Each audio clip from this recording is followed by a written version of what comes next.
Thank you very much, Darren. Another impressive home performance and another 3 points. Yeah, our home form's so strong. It's so important to what we're trying to do last year and this season. Delighted with the players. Thought they were fantastic. What an effort and commitment. Again, absolutely delighted for them. I was really pleased for them as well. That was a big performance from them.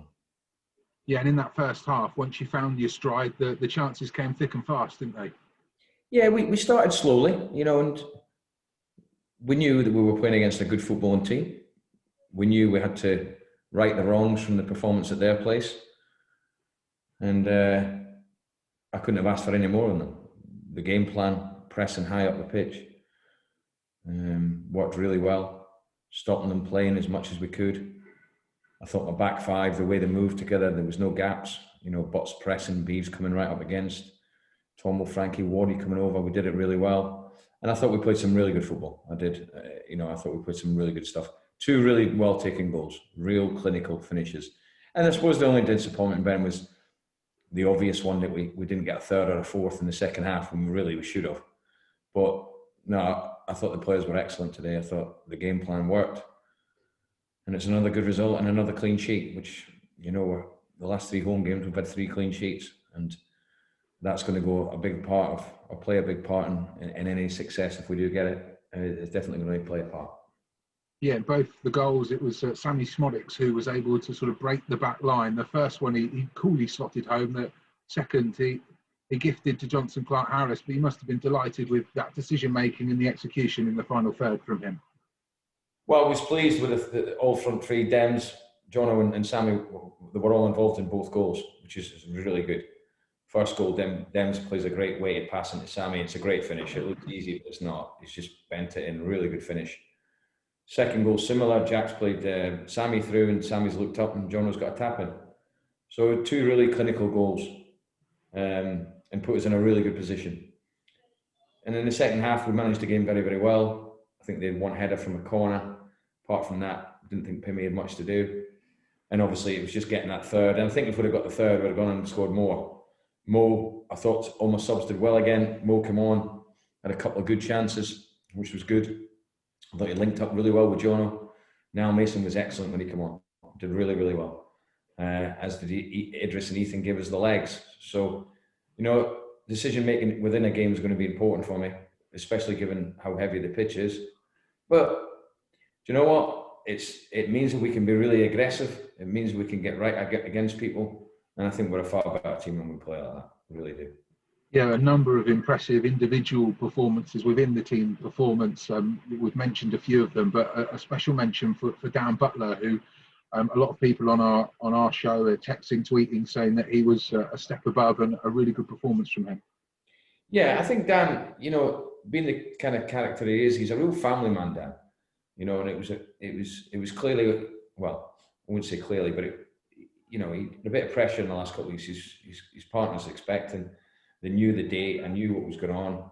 I knew he wouldn't be involved in the game at Tranmere. And he's got through that. Thankfully, they're all fine and well and healthy. Given also the circumstances with the COVID and in the hospitals and so, he was worried, and yeah, understandably. But it's come out the best result. Everyone's healthy. And I think you could see he was a freer person today, and he's typified our performance. He started us off. He was right in the front foot. He was pressing, and he loves to do that. It does suit him. And behind him, Beeves was brilliant again, and then at the left. But yeah, Butts was outstanding today. He really was. And on the injury front, Darren, obviously disappointed to see Frankie Kent come off early, but what's the early indications from that injury? So nothing to do with his head. It was pure and simple. He played a ball, I think he said to Jono, and then he's defended a cross and he's felt his hamstring just tightening up. And really what we've said is if there's any muscle problems, come off. And to be fair to Matty, the physio, he didn't give him any choice. We're going to get this from time to time with the season it is. I'm hoping the boy's done the right thing, and as soon as he's felt a tightness just come off and there's no tear in there, we'll scan him on Monday. We're hopeful that he's okay. The first look at it after the game with the doctor and the physio suggests that I think he'll be okay. And should we be encouraged by the fact that Jack Taylor was got 90 minutes today? Is that an encouraging sign? Yeah, it's not a muscle problem. It's more of the physio would be able to explain it better, but it's more of a blood flow, oxygen getting to the muscle and stuff. And there is a name for it. I don't know what the terminology is. He had an expert look at it on Thursday, and he agreed with the diagnosis we had on it. It's a case of getting Jack through these games, and it's a case of getting the lads through the games. But I'm going to keep going on about we're going to need everyone, and we are. And I was really pleased with the attitude of my subs, and I thought they did really well. And it's a case of between games, especially Saturday, Tuesday, because you've got obviously one less day from Tuesday, Saturday. We're going to have to virtually do nothing with them, really, honestly, just complete recovery session. And no Ricky J. Jones today. Was that because of an injury, or is that just a change up from you to have different options on the bench? Well, there was two reasons to it. The first one was that Mark Beavers felt a bit of fatigue on Thursday. And I had to bear that in mind by getting Fraser on the bench as well. And the second reason was I think the boy just needs to come out. Now and again, these young lads have to come out. You have to take them out the firing line. He's been involved in every 18 since he's been back from injury. What we did today with him, and I mean mentally, not physically, both him and Flynn Clark had 2 extra sessions, training sessions, because we want to work on their game and improve their game. And it's something we've spoke about this week in detail. Nothing to do with Tuesday night, because if that was the case, there would be quite a lot left out. It would nothing to do with Tuesday. No one's going to be judged on one performance. But these are our future. And these young lads need to keep developing. And I felt the best decision was to give them extra training sessions. And also for Ricky, I think he needs a breather. I really do. Just to come out. He's only a baby. We've got to forget that. We've got to remember that he's only a kid. And he's got lots of potential, as do a lot of our young players. But we had Idris on the bench, we had Harrison on the bench.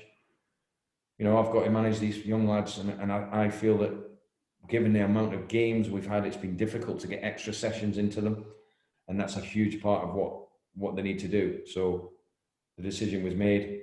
And also, if they're not going to be involved in Tuesday nights, they're going to have extra sessions on Wednesdays as well. So I think it's all about the development, and that was the reason. Nothing to do with any performance levels. And a word as well on Siriki Dembele. He came off after squandering a great chance to get that third goal, and then headed off straight down the tunnel. Was there any issue there, Darren? Did he pick up a knock? Was he just keen to get into the warmth? No, I think he just felt a knock in his knee, and that was the reason why he wasn't involved on Tuesday night. He took a knock on Monday morning, and he just felt that he was getting a rub in his back at half time as well. Nothing that's going to cause him missing a game. And the reason he came off wasn't because he missed. It was purely because I knew the gaps were now opening up, and I needed that freshness. And to be fair, I thought Mo did really well when he came on. He had a couple of good chances, linked up with Jono, as I said, really well. So nothing, no problem, nothing at all. He was delighted with the win as everyone else was.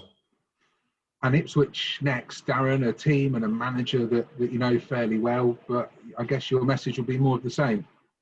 Yeah, I mean, it's going to be a tough game. They've had a good win today. I watched the game this morning against Crewe, and they played well. They're a good team. We know that. It was a very tight affair at their place. We're going to have to play better than that. There's no doubt about it. But we're at home. We feel strong at home. We feel confident. But do you know what? What I've learned, especially with my experience, but also more importantly this season, it doesn't matter whether you're bottom of the league or you're top of the league. It's irrelevant. We have to get our standards right. And in fact, we've dropped points against teams that are in the lower half of the league too many times. So, you've seen today, Burton beating Hull. That's the way the season's going to be. We've just got to make sure if we keep our standards right, we need to improve our away form. We know that. But if we get more performances like today, Ben, I don't think anyone at all, any fan can ask any more than what these players are giving. And finally then, Darren, the pitch seems to be holding up, but we do have more wintry weather on the way. Are you confident it's going to be able to cope, or is it a case of having to wait and see, really? Well, the forecast, I think, snow, but I think that may have changed. The forecast today was from 2 o'clock, really heavy rain. We got a bit about, I think, 12-ish about lunchtime, but we didn't really get the heavy rain that was forecast. So I'm hoping maybe we miss the snow. They'll get a bit of work into it. They'll be there late tonight working on it. They'll get the cover on it. So at least, I mean, I have to say, if we didn't have the tent, I think some of our games could have been in doubt given the amount of water we've had and rain. You hope that we're heading to spring and the weather changes and we get a bit of growth into it. But the weather we've had has been diabolical, you know, the amount of rain we've had. So hopefully it stays relatively dry. I don't see it being in doubt at all. We have to get through Tuesday as best we can. And after that, we've got 11 days till the next game. And then after that, we've got another week to the next one. And by the time you get that, you're into March. So we need to get through this month, but I'm confident we will. I mean, it's not going to change for Tuesday, that's for sure. But it's not doing us any harm at the moment, I have to say. In fact, quite the opposite. And we're still managing to play really good football.